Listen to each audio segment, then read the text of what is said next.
Dia 8. Então Deus atentou para Noé e todos os animais selvagens e domésticos que estavam com ele na embarcação. Fez soprar um forte vento sobre a terra e as águas começaram a baixar. As fontes do abismo e as comportas do céu se fecharam e a chuva torrencial parou. As águas começaram a baixar gradualmente sobre a terra.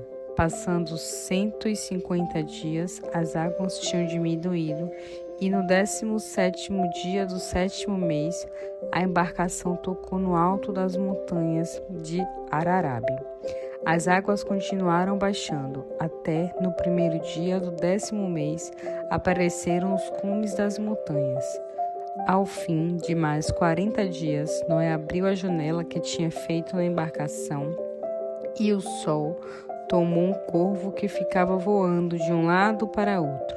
Depois soltou uma pomba para ver se já havia alguma parte seca, mas a pomba não encontrou um lugar onde pousar e voltou para a embarcação, porque as águas ainda cobriam toda a terra. Noé estendeu a mão, tomou-a de volta para dentro da embarcação. Noé esperou 7 dias e soltou novamente a pomba. Ao cair da tarde, quando a pomba voltou, ela trouxe no bico uma folha nova de oliveira. Noé concluiu então que as águas tinham diminuído sobre a terra. Ele deixou passar mais 7 dias e soltou novamente a pomba, mas desta vez ela não voltou. Passaram-se ainda 29 dias depois disso, e quando Noé completou 101 anos de idade, secaram-se as águas da terra. Noé, então, levantou a coberta da embarcação e verificou que as águas tinham descido totalmente. Ao fim de mais 8 semanas, no dia 27 do 2º mês do ano de 601 de Noé, a terra estava completamente seca. Então Deus disse a Noé: saia da embarcação, você, sua mulher, seus filhos e as suas noras. Deixe sair igualmente todos os animais que estão com você, as aves, os animais grandes, os pequenos que rastejam sobre o chão. Faça-os sair de modo que se espalhem por toda a terra, se reproduzam e se multipliquem. Então Noé, seus filhos, sua mulher e suas noras saíram da embarcação. Saíram também todos os animais grandes e os pequenos que rastejam sobre o chão e todas as aves. Todos os seres vivos que estavam na embarcação saíram em grupos segundo as diferentes espécies. Noé construiu um altar, tomou alguns animais e aves aceitáveis a Deus e os ofereceu como sacrifício queimado sobre o altar. O Senhor ficou satisfeito com esse sacrifício e disse a si mesmo: nunca mais voltarei a amaldiçoar a terra por causa dos seres humanos, ainda que a inclinação do seu coração seja sempre para o mal, desde a infância. E nunca mais destruirei todos os seres viventes como fiz. Enquanto durar a terra, sempre haverá semeadura e colheitas, frio e calor, inverno e verão, dia e noite.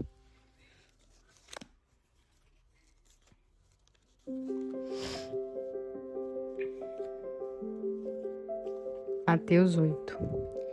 Grandes multidões seguiram Jesus quando ele desceu à encosta do monte. Um leproso se aproximou, ajoelhou-se diante dele para adorá-lo. Senhor, suplicou o leproso, se o Senhor quiser, pode curar-me. Jesus estendeu a mão, tocou no homem. Eu juro, disse ele, fique curado. E na mesma hora a lepra desapareceu. Então Jesus lhe disse: não conte a ninguém, vá diretamente ao sacerdote para ser examinado e leve com você a oferta exigida pela lei de Moisés aos leprosos que são curados, um testemunho público da sua cura. Quando Jesus chegou em Cafarnaum, um capitão do exército romano veio e suplicou-lhe ajuda. Senhor, meu servo está em casa, de cama, paralítico e sofrendo muitas dores. Jesus lhe disse: Eu vou curá-lo. Então o oficial disse: Eu não sou digno de que o Senhor entre na minha casa. Se apenas ficar aqui e disser: Seja curado, o meu servo ficará bem. Eu sei disso porque também obedeço às ordens dos meus superiores e tenho autoridade sobre os meus soldados. Quando digo a um deles: Vá, ele vai, e a outro: Venha, e ele vem. E ao meu servo: Faça isto ou aquilo, ele faz. Por isso, sei que o Senhor tem autoridade para dizer à doença dele que saia, e ela sairá. Jesus ficou maravilhado. Voltando-se para a multidão, disse: Então não vi uma fé assim em toda a terra de Israel. E eu digo isto a vocês: muitos que não são judeus viram do Oriente e do Ocidente e se sentarão no reino dos céus com Abraão, Isaque e Jacó. E muitos israelitas serão lançados para fora na escuridão, no lugar de choro e ranger dos dentes. Então Jesus disse ao oficial romano: Vá para casa, aquilo em que você tinha fé já aconteceu. O rapaz foi curado naquela mesma hora. Quando Jesus chegou à casa de Pedro, a sogra de Pedro estava na cama com febre. Mas quando Jesus pegou na mão dela, a febre passou. Ela se levantou e começou a servi-los. Naquela tarde foram trazidas a Jesus diversas pessoas endemoniadas. Quando ele falava apenas uma palavra, todos os demônios eram expulsos e todos os doentes eram curados. Isso cumpriu a profecia de Isaías. Ele tomou sobre si as nossas enfermidades, ele mesmo carregou as nossas doenças. Quando Jesus viu a multidão ao seu redor, deu ordens a seus discípulos para atravessar para o outro lado do mar.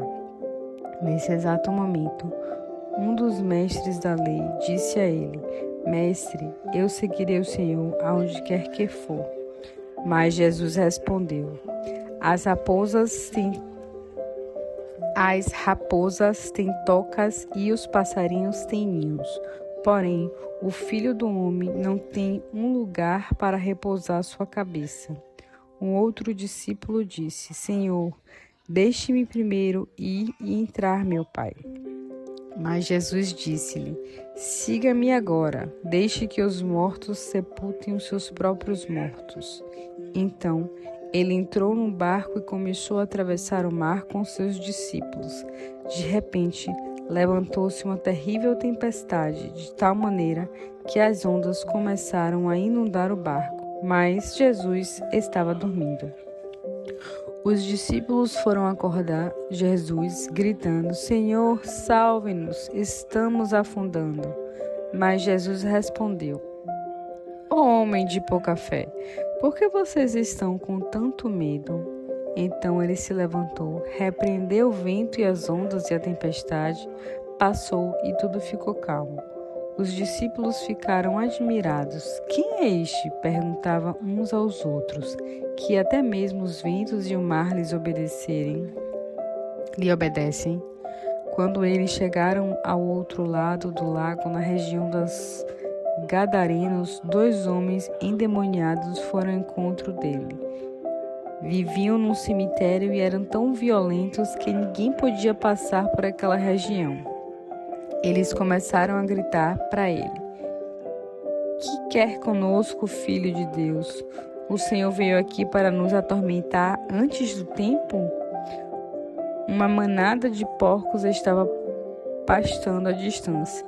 Então os demônios suplicaram: Se nos expulsar, mande-nos para aquela manada de porcos. Está bem, disse-lhe Jesus. Vão. Eles saíram dos homens e entraram nos porcos. E a manada inteira jogou-se precipício abaixo e afogou-se no mar. Os que cuidavam da manada fugiram para a cidade, contando a história que tinha acontecido. E a população toda veio correndo para ver Jesus e suplicar-lhe que fosse embora e deixasse todos em paz.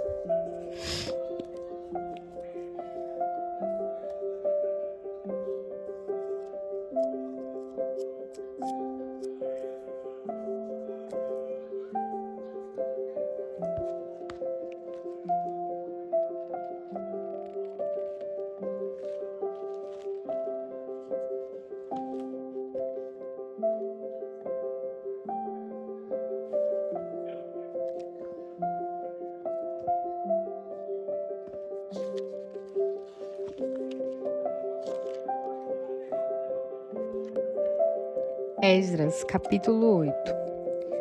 São estes os nomes dos chefes dos grupos de família que me acompanharam desde a Babilônia a Jerusalém durante o reinado de Artaxerxes. Dos descendentes de Finéias, Gerson. Dos descendentes de Itamar, Daniel. Dos descendentes de Davi, Atos. Dos descendentes de Secanias, os descendentes de Parós, Zacarias, e com ele foram registrados 150 homens. Dos descendentes de Paate-Moabe, Elionai, filho de Zeraías, e com ele 200 homens. Dos descendentes de Zatu, Secanias, filho de Jeziel, e com ele 300 homens. Dos descendentes de Adim, Ebed, filho de Jonatas, e com ele 50 homens. Dos descendentes de Elão, Jesaías, filho de Atalias, e com ele 70 homens.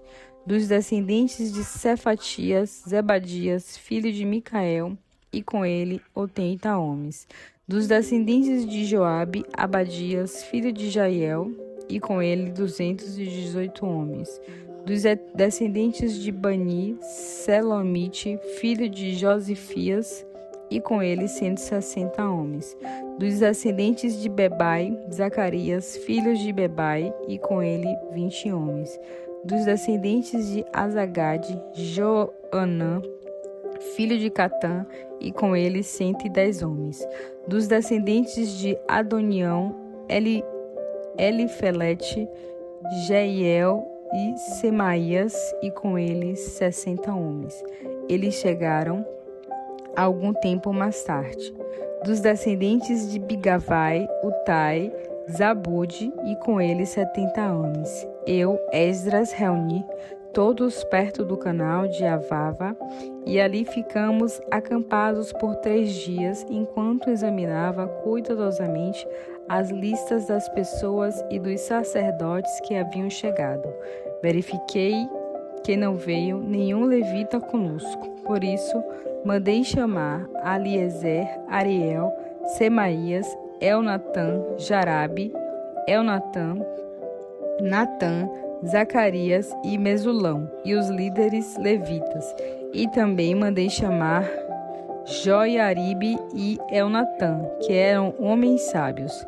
E os enviei a Ido, o líder dos judeus em Cacifa, para pedirem a ele, a seus irmãos e aos servidores do templo, que nos enviassem sacerdotes para o templo de Deus em Jerusalém. E Deus foi bom. Ele nos mandou um homem extraordinário, chamado Zeribias, juntamente com 18 de seus filhos e irmãos. Ele era descendente de Maali, filho de Levi e neto de Israel. Deus também enviou Razabias e Jesaías, descendente de Merari, com 20 de seus filhos e irmãos, e 220 servidores do templo. Os servidores do templo eram assistentes dos levitas, um grupo que Davi e seus oficiais haviam formado para ajudar os levitas. Esses 220 homens estavam todos registrados por nome.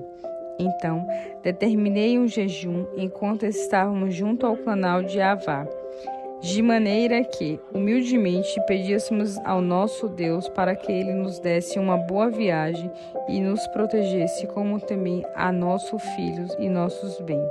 Fiquei com vergonha de pedir ao rei que nos enviasse soldados e cavalaria para nos acompanhar e proteger dos inimigos ao longo do caminho.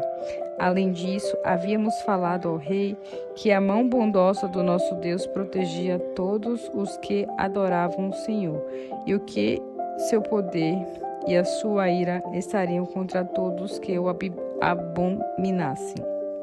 Assim, jejuamos e pedimos a Deus que nos protegesse, e ele atendeu a nossa oração. Depois nomeei 12 chefes de sacerdotes, Serebias, Asabias e outros 10 sacerdotes, e pesei diante deles prata, o ouro dos vasos de ouro, outros objetos que o rei, seu conselho, os magistrados e o povo de Israel havia doado para o templo de Deus. Pesei e entreguei a eles 22.750 quilos de prata, 3 toneladas e meias de utensílios de prata, 3 toneladas e meias de ouro, 20 vasos de ouro, cada um pesando 8,5 quilos. Também havia 2 lindas peças de bronze que eram tão valiosas como o ouro. Eu mesmo consagrei esses homens ao Senhor e depois consagrei os utensílios. A prata e o ouro são ofertas voluntárias ao Senhor, o Deus dos nossos antepassados.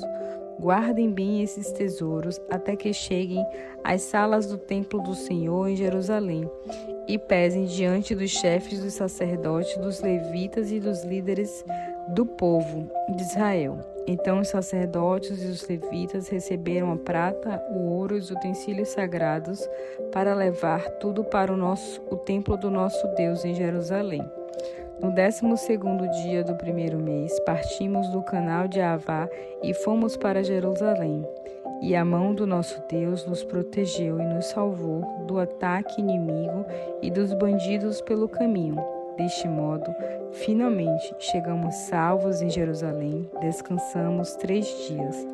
No 4º dia, pesamos a prata, o ouro e os utensílios sagrados no templo do nosso Deus. A pesagem foi feita por Meromete, filho do sacerdote Urias. Estavam com ele Eleazar, filho de Fineías, e os levitas Josabade, filho de Jesuá, e Noadias, filho de Binuí. A prata e o ouro de utensílios foram contados e pesados, e o peso foi registrado. Em todo o nosso grupo, os exilados que tinham voltado do cativeiro, oferecemos a Deus de Israel sacrifícios queimados, 12 bois pela nação de Israel, 96 carneiros, 77 cordeiros e 12 bodes como oferta pelo pecado. Tudo foi oferecido como um sacrifício queimado ao Senhor.